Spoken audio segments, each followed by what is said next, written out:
Bienvenidos nuevamente a clase. Ya hemos hablado de cómo un juego se desglosa en sus características y detalles para ser transformados en ítems en el Product Backlog y luego desglosados en tareas en el Sprint Backlog. Ahora veremos una forma de representar esos ítems y tareas que trae varios beneficios al grupo y al proyecto. Esta forma de representación es conocida como historias de usuario. Las historias de usuario son frases cortas que representan los requerimientos del juego desde el punto de vista del jugador, no del desarrollador.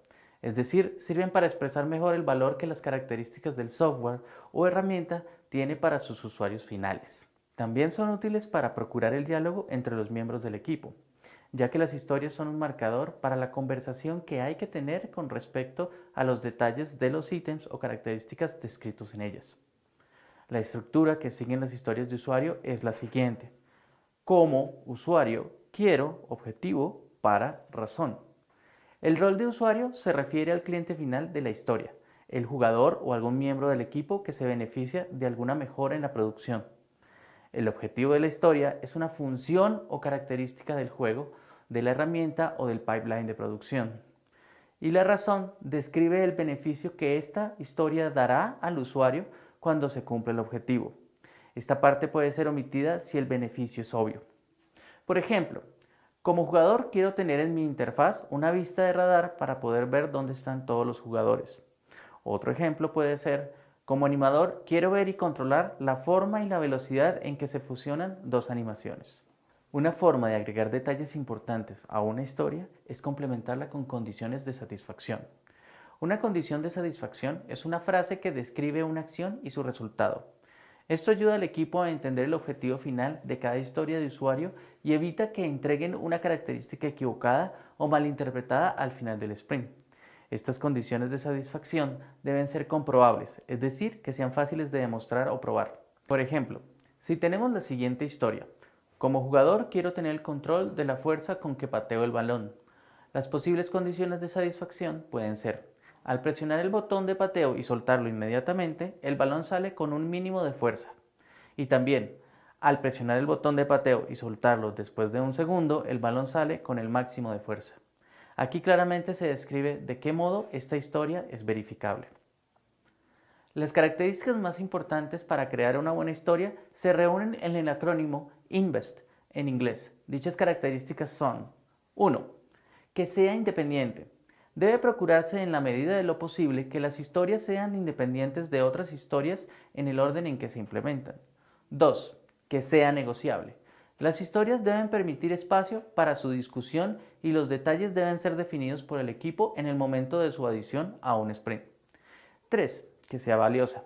La historia debe expresar claramente el valor que la característica trae a la experiencia del jugador o usuario final. 4. Que sea estimable.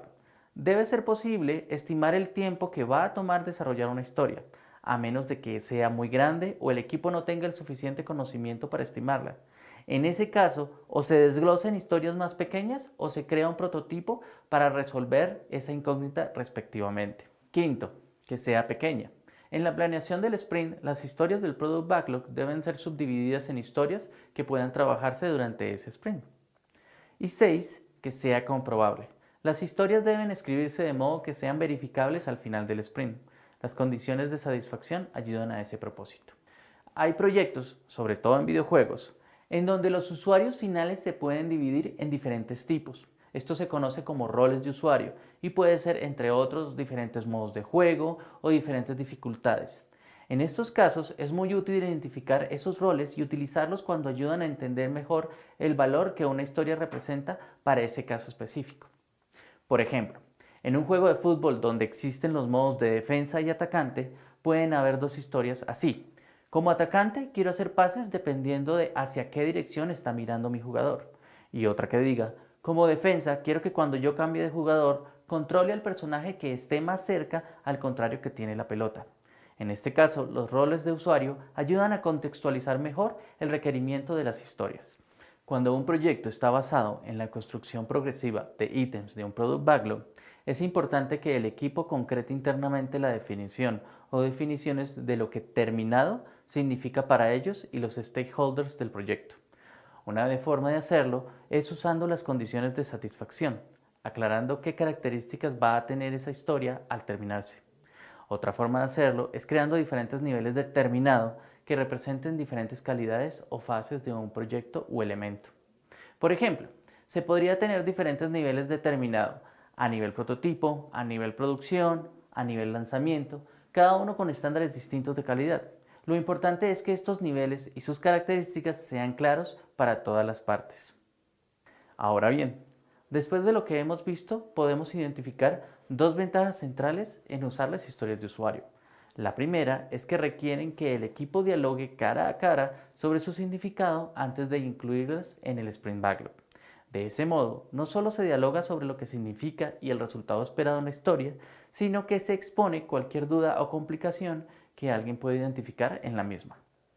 La segunda ventaja está en el hecho de que, ya que las historias están creadas de modo que se entienda su valor al jugador o al usuario, hace que ésta sea comprensible para personas que no estén familiarizadas con dicha historia, ya sean otros integrantes en el equipo, el mismo product owner o los stakeholders.